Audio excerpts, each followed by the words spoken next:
HMS Mersey to act as a platform for Border Force officers to operate from? Martin Doherty-Hughes. Thank you, Mr. Speaker. I don't know how to follow that. Well, try. The Secretary of State's been waxing lyrical about about the fleet-ready escort being based on England's southern coast to deal with this phantom menace of mass immigration, with no plans for basing OPVs in Scotland, as he actually admitted to me, Mr. Speaker, in parliamentary questions. I wonder, therefore, can the Minister, on behalf of the Secretary of State, advise the House if they had received any representation from the Scottish Conservative cohort in this House about actually basing fishery protection vessels in anywhere remotely near Scotland? Minister. Well, with respect to the honourable gentleman, he seems to be confusing a number of different issues. Certainly the role of the fleet-ready escort is very different from that in which HMS Mersey is currently being engaged, as indeed is fishery protection, which is a devolved matter to the Scottish Government. Lynn Brown. Number 7, Mr. Speaker. Minister Andrew. Mr. Speaker, £92 million has been allocated from the Treasury EU Exit Fund to the engineering, development and design phase of a UK global navigation satellite system, which is currently underway. The UK Space Agency is leading the work with the full support of the Ministry of Defence. Lynn Brown. And yet, Mr. Speaker, the reality is that £1.2 billion of UK investment in the Galileo system may now have been wasted because of this government's failed negotiations. This government now wants us to spend billions more on a delayed, diplomatically divisive and frankly sketchy system just to cover up for their failure. How much more does the Minister expect the women and men of our armed forces to suffer from lower investment in them because of this government's botched Brexit negotiations? Well, first of all, I'll say to the Honourable Lady, the reason why with the Galileo issue is that we need to, as armed forces, need to know that we have the absolute faith in the secure systems of it. But the decision by the EU was to not allow us to have that information, and that's why we therefore we have come out. But however, we are working across government to look at these alternatives, and that's why this funding has been put in place by the Prime Minister. James Gray. Mr. Speaker, what will the proposed UK system provide our armed forces that the American GPS system does not? Well, Mr. Speaker, it will obviously replicate very much what the US system has, but it's also to ensure that we have additional capability should we need it. It is really important that our armed forces have all of the equipment that they need, and they have systems like GPS, so that we can put them in a safe environment when they are defending our country. David. Because of the government's failure to negotiate our continued involvement in Galileo, we understand that the government is exploring other options to build its own global satellite navigation system, possibly in cooperation with the United States of America. We know that this will cost the country up to £5 billion, but can the Secretary of State or his Minister tell us how many British companies have lost out on important contracts for Galileo as a result of the government's failure? Well, Mr. Speaker, we have a very exciting space industry in this country that is working incredibly hard, and this is part of this 18-month engineering, development and design study that is expected to conclude in 2020. And I'm looking forward to seeing the results of that, because I'm sure that the great British industry that we have will provide us with the system that we need. Andrew Bridgen. Question 8, Mr. Speaker. Indeed. Secretary of State. I have regular discussions with my NATO counterparts on Russia. Most recently, the alliance strongly supported the finding of the United States that Russia is in material breach of its obligations under the INF Treaty. NATO has also agreed further steps to bolster its ability to deter, defend against growing threats that we face. Andrew Bridgen. I thank the Secretary of State for that answer.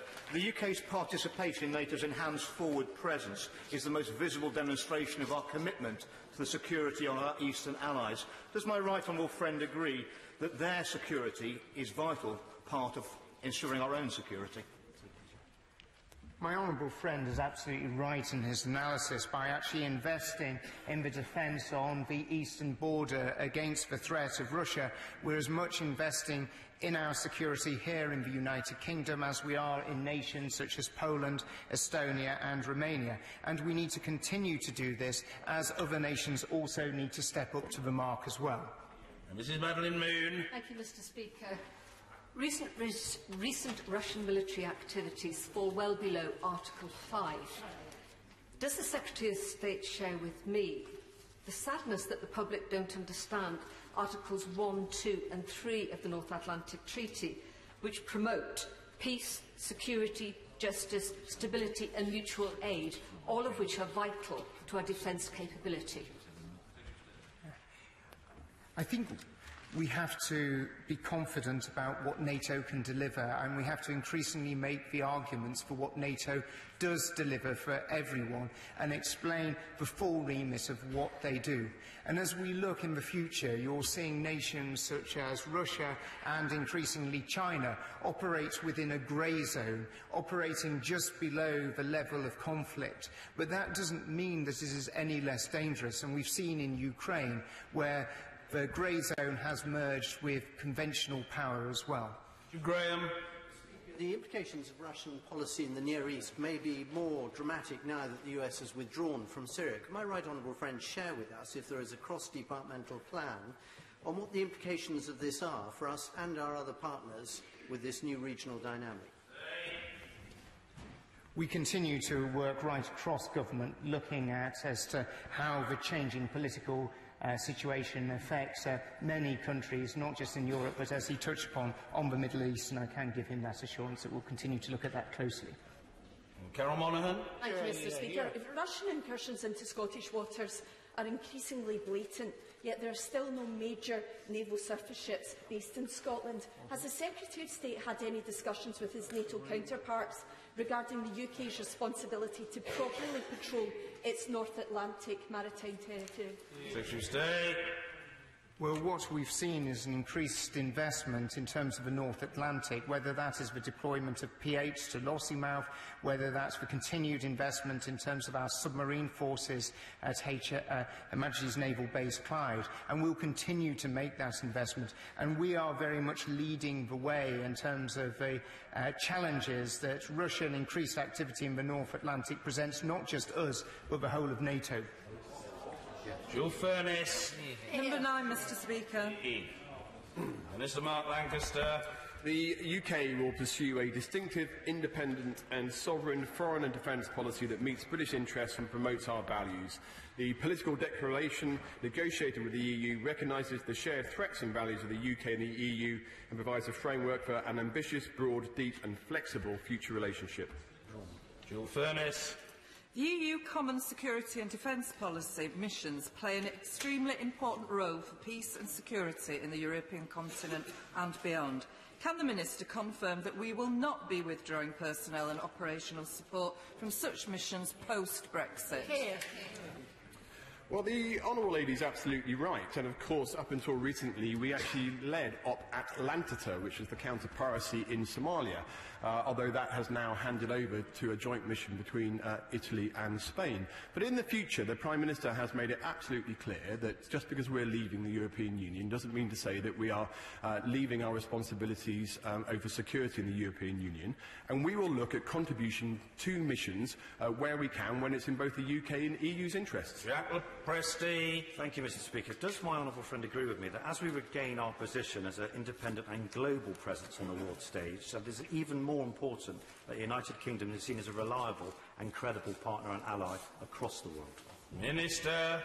My honourable friend is absolutely right, and this is a golden opportunity for us to look to expand our footprint across the world. Only this year we have seen Royal Navy warships in the Far East, 3 in fact, and this is just the sort of presence which we look to continue in the future. Luke Pollard. Number 10, please, Mr. Speaker. Minister Tobias Ellwood. Mr. Speaker, before I answer this question, could I join with you in welcoming our overseas guests here today? They are strong and important and valued allies, Commonwealth allies, I should add, and particularly thanks to our Australian representative. Australia Sydney hosted the Invictus Games in November, and they did an absolute fantastic job in reminding all of us that there is life after injury, and through sport they can develop a new chapter as they advance. In answering the question on the Royal Marines, I hope, Mr. Speaker, you will join me in congratulating the Royal Marines as they celebrate 355 years since their formation. They have a fantastic history helping Lord Nelson secure victory at Trafalgar, ensuring that we secured the Rock in 1704, enabling us to land at Normandy with 17,500 Marines, and of course in the liberation of the Falklands. We owe all those who earned the coveted Green Beret a huge debt of gratitude. Well, that is characteristically gracious of the honourable gentleman, and I would just add that Melbourne is also hosting over the next fortnight the Australian Open, one of the great sporting events of the calendar, and for this chair, now and again, a respite from politics. Luke Pollard. Thank you, Mr. Speaker. Since my adjournment debate on the Royal Marines basing arrangements last week, I've received lots of feedback from those people who have served in the Royal Marines, and it's clear that the association between the Royal Marines and Stonehouse is a bond worth preserving. Will the Minister consider extending the closure date of Stonehouse Barracks in Plymouth from 2023 to 2025 or later to allow enough time to build the state-of-the-art Royal Marines super base in the city that our Royal Marines rightly deserve? Well, firstly, Mr. Speaker, can I join him? I hope the whole House will agree to say thank you to all those who have served and indeed are serving in the Royal Marines. He's aware that we had a series of debates last week in supporting the Royal Marines and confirming an important continued presence in the South West.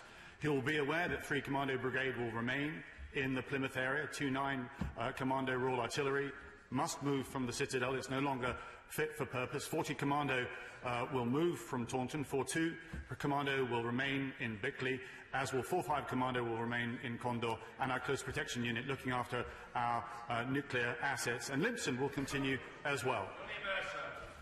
Thank you very much, Mr. Speaker. The Minister's predecessor assured me that Plymouth would remain the centre of gravity for amphibious operations in this country. Can he confirm that whatever happens in this rebasing strategy, Plymouth will remain the centre of gravity for amphibious operations in the United Kingdom? Mr. Speaker, I can confirm that Plymouth will remain the centre of gravity for the Royal Marines Commandos. As I just said, 3 Commando headquarters will remain there, and confirmation of our commitment to the Royal Marines was made this year when the Defence Secretary was able to confirm the continuation of Albion and Bulwark, those stalwart workhorses required for amphibious capability. Royston Smith. Number 11, Mr. Speaker. Secretary of State. Royal Air Force airstrikes have played a vital role in the campaign against Daesh by supporting local troops on the ground in both Iraq and Syria. We've helped them retake more than 99% of the territory that Daesh once occupied across both countries.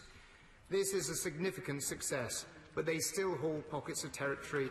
We must continue to fight the terrorist threat that Daesh poses, both in the Middle East and, of course, in the United Kingdom. Thank you, Mr. Speaker. It's estimated, as the Secretary of State has alluded to, that 99% of the territory that Daesh once held is now gone. But in light of the coalition's success in helping to degrade Daesh in Syria, what further actions does my right honourable friend propose when airstrikes are no longer required? Secretary of State.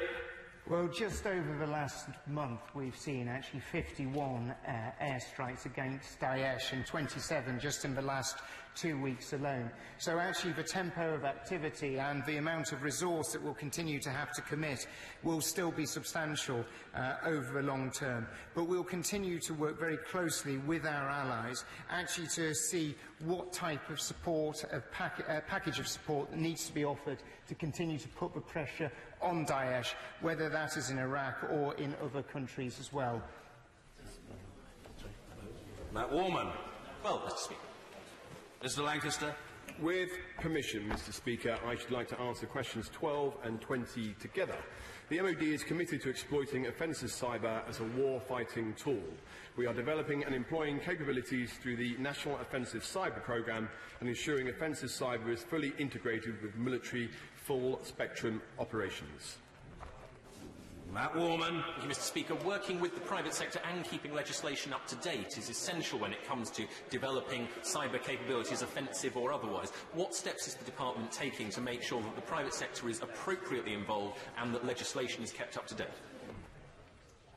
Well, my honourable friend is absolutely right, and I can reassure the House that all of our offensive cyber operations comply both with the law of armed conflict and national and international law. And when it comes to the private sector, this is very much a 21st century technology, which is why we apply the enterprise approach and work very closely with the private sector when it comes to developing this capability.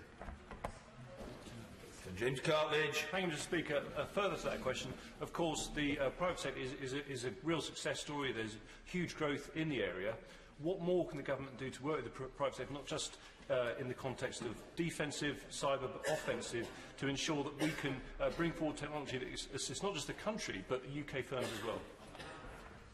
Well, I think the short answer is by utilising the skill sets that the private sector has. And I think in many ways we've done this by recognising the use of reserves. We can't always compete with the salaries paid by the private sector, but many of those working in the private sector are committed to national security, and that's why this has very much been a growth area when it comes to the use of reserves. Alan Brown. Thank you, Mr. Speaker. Cyber security is supposed to be a priority in MDP, but yet post-Brexit we're going to lose access to European arrest warrant, Europol and sharing of data using EU frameworks. So how is the Department of Defence going to deal with these challenges? Well, it's very much within the agreement, but equally I would underline to the honourable gentleman that this is a priority, which is precisely why we're investing £1.9 billion in it over the coming years. David Hanson. Number 13, Mr. Speaker. Minister.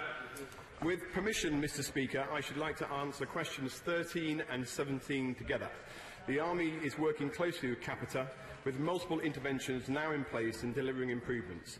Regular soldier applications are at a 5-year high, supported by last year's award-winning Belonging marketing campaign. It will take longer to see increases in trained strengths due to the length of the recruitment and training pipelines. David Hanson. This contract has underperformed. How much would it cost to cancel it, and why isn't the Minister considering that as a key option? Well, there certainly are alternative plans in place should this contract not perform, and the Secretary of State has made it absolutely clear that he hasn't ruled that out. However, I should say that I am pleased in recent months that after interventions by Capita, we have seen a dramatic improvement in this contract. One of the indications of this is that applications are now at a 5-year high. John Grogan.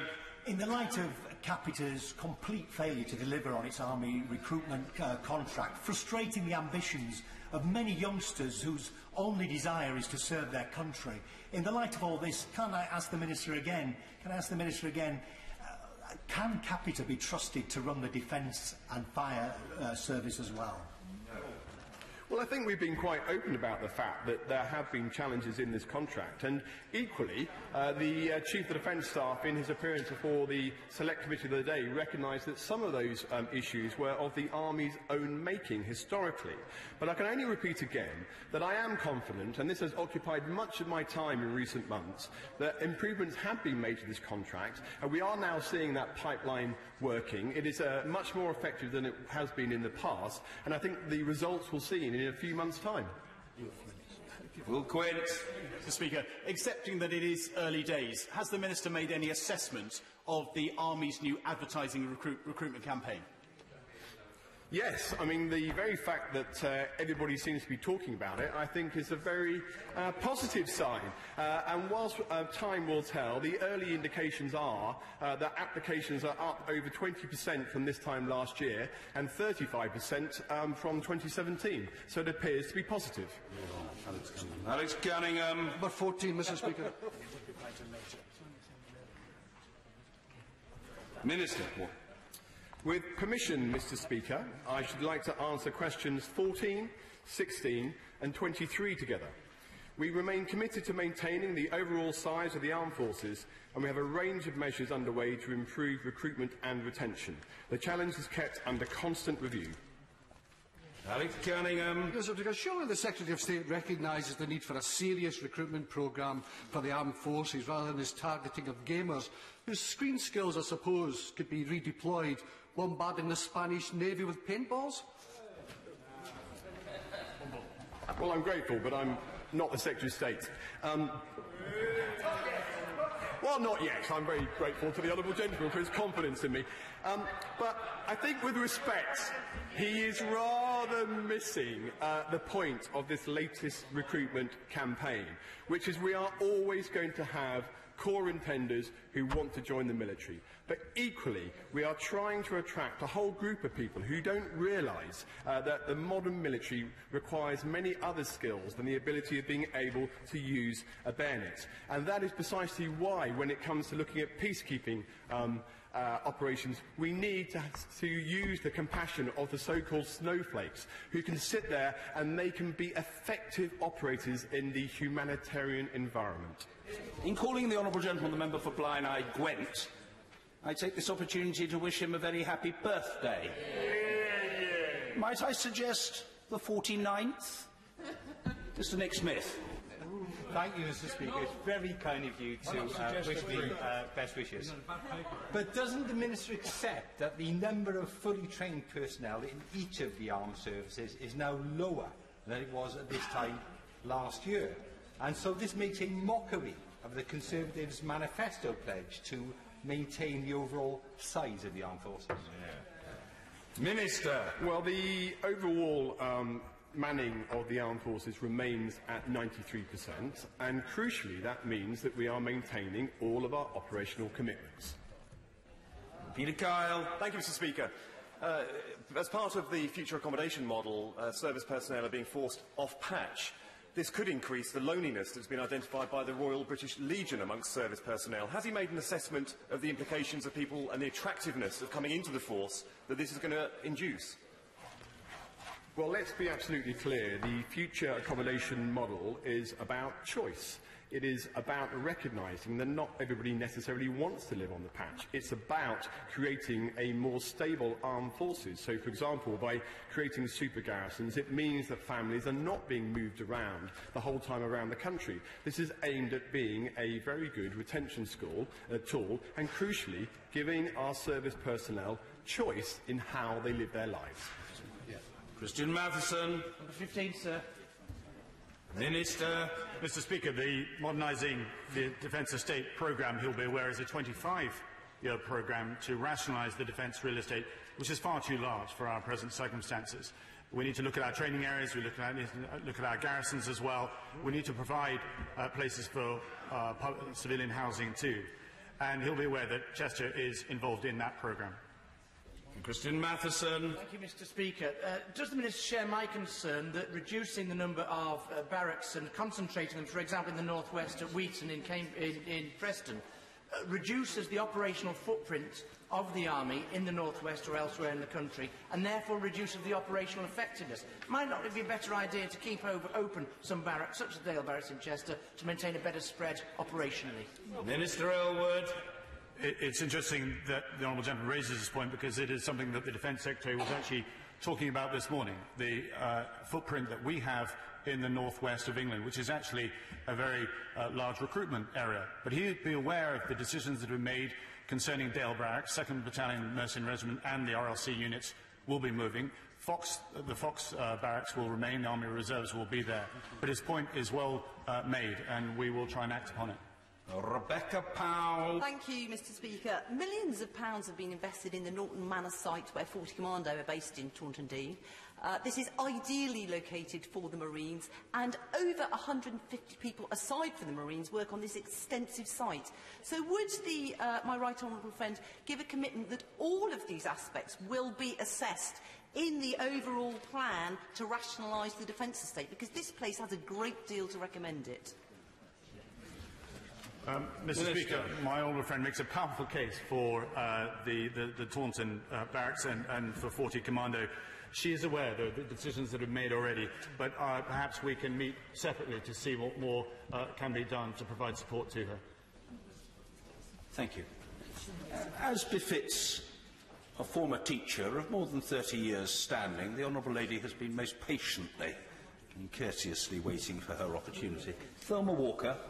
Question number 18, Mr. Speaker. Minister. Mr. Speaker, the Honourable Lady is right to raise concerns about the morale in our armed forces. The continuous attitude survey is critical for us to understand the views of our armed forces personnel. We often talk about training, we often talk about exercises and operations, but the welfare of our personnel and their families is absolutely critical. Minister for his response. A recent survey of armed forces personnel, however, found that only 2 in 5 are satisfied with service life in general.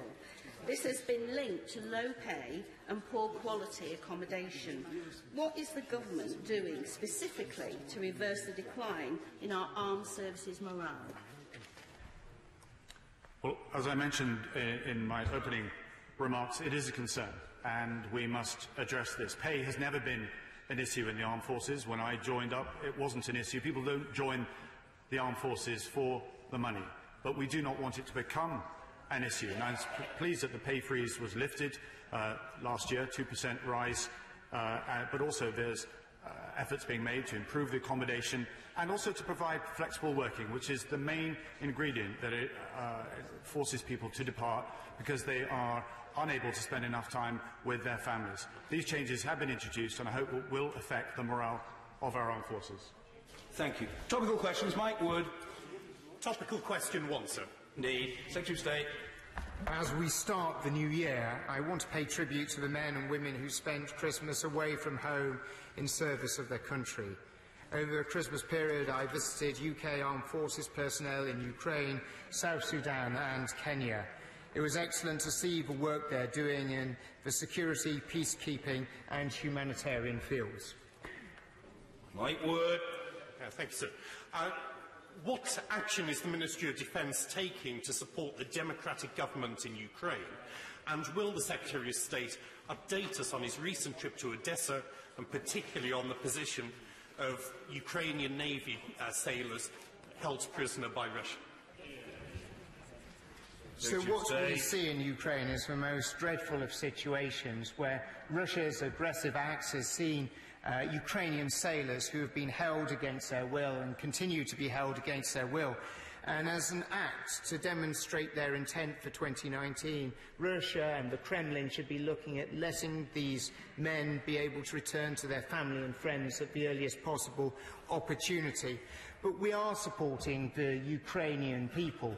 We've already seen HMS Echo visiting Odessa, and the Royal Marines will start training with Ukrainian forces at the very early part of this year.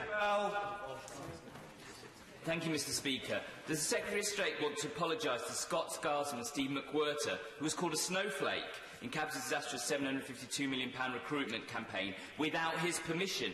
Gars McWhirter received torrents of mocking messages and has said on Facebook he will resign from the Guards. I'm afraid what the Honourable Gentleman says is simply untrue. The Guardsman concerned gave his specific permission for his photograph to be used on that poster and understood exactly the content of the campaign. Matt Warman. Thank you, Mr. Speaker. Sexual violence against women has been an appalling part of the violence that we have seen in South Sudan. Can the Secretary of State say a little bit more about what British troops have contributed as part of our UN operations there?